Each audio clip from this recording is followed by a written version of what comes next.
한덕수 대통령 권한대행이 오늘 임시국무회의에서 야당 주도로 국회 문턱을 넘은 법안들에 대한 제2요구안을 의결하자 여야 반응은 엇갈렸습니다. 네, 국회로 가보겠습니다. 박현우 기자. 네, 한덕수 권한대행이 거부권을 제거한 양곡법과 국회 증감법 개정안 등 6개 법안을 국민의힘은 이재명 국정파탄 6법으로 명명했습니다. 민주당이 충분한 검토와 여야 합의 없이 다수 의석을 앞세워 일방 처리했을 뿐더러 일부 법안들은 위헌 소지도 있다는 이유에서인데요. 권성동 대표 권한대행 겸 원내대표의 발언 직접 들어보시죠. 제2요구권을 행사하는 것은 대통령 권한대행의 당연한 책무입니다. 민주당은 대통령 권한대행에게 탄핵으로 으름장 놓는 폭력적인 협박 정치를 당장 중단하길 바랍니다. 권 원내대표는 어제 민주당 이재명 대표와 만난 자리에서 방통위원장 등 14건의 탄핵안은 정쟁적 탄핵안이라며 철회를 요청했었는데요. 오늘 당회의에선 한 발 더 나아가 국회를 통과한 탄핵안이 헌법재판소에서 기각될 경우 탄핵안을 발의, 찬성한 의원을 직권남용으로 처벌하는 법안을 공동으로 발의하자고 민주당에 제안했습니다. 반면 민주당은 국회 문턱을 넘은 6개 법안은 민생개혁 법안이라고 반박했습니다.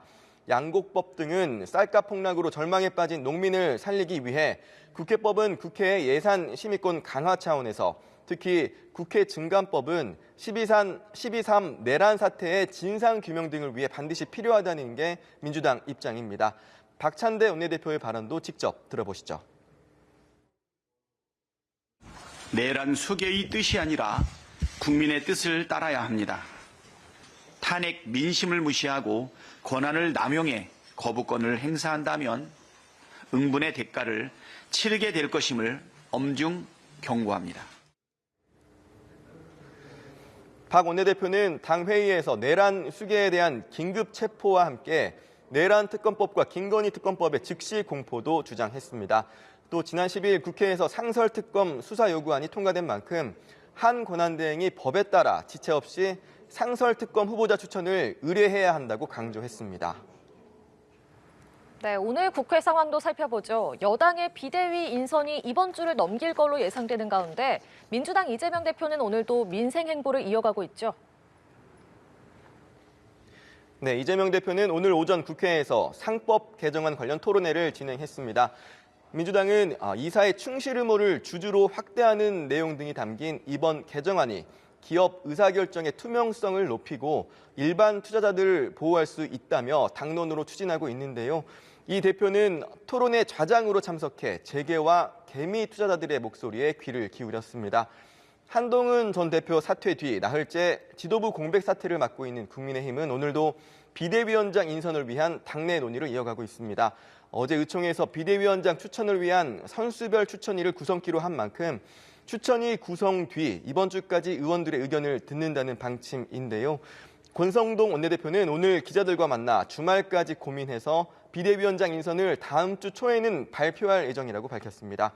이런 가운데 국회에서는 운영위와 정보위도 열렸는데요.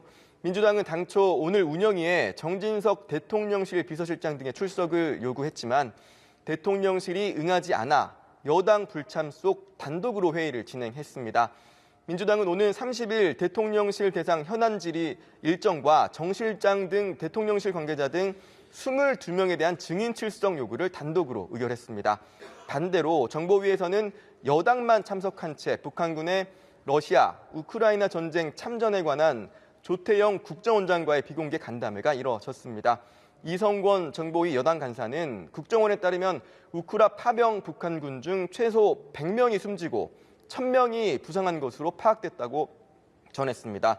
또 북한군은 전선 돌격대 역할로 주로 소모되는데 드론에 대한 지식과 대응 능력이 부족해 러시아군 사이에서 오히려 짐이 된다는 평가가 있으며 북한군의 추가 차출설도 나오는 상황이라고 설명했습니다. 지금까지 국회에서 전해드렸습니다.